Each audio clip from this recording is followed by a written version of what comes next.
trên tên chủ hằng ta kiên ngoan tao nhờ khuôn cầu át khi khu slay thành job ya kapur thay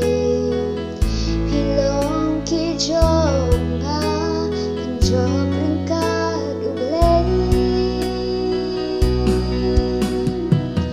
Jesus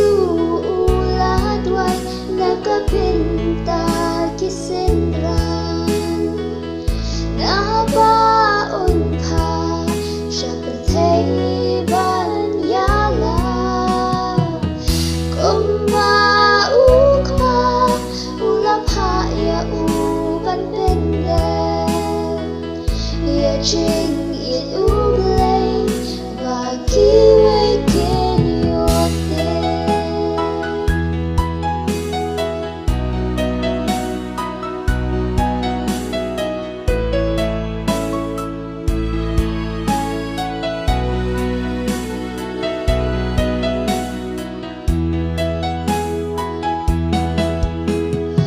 trên nhà lìa mà sớm thay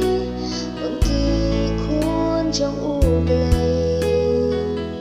là mà có gospel vẫn ya lap sa kiwe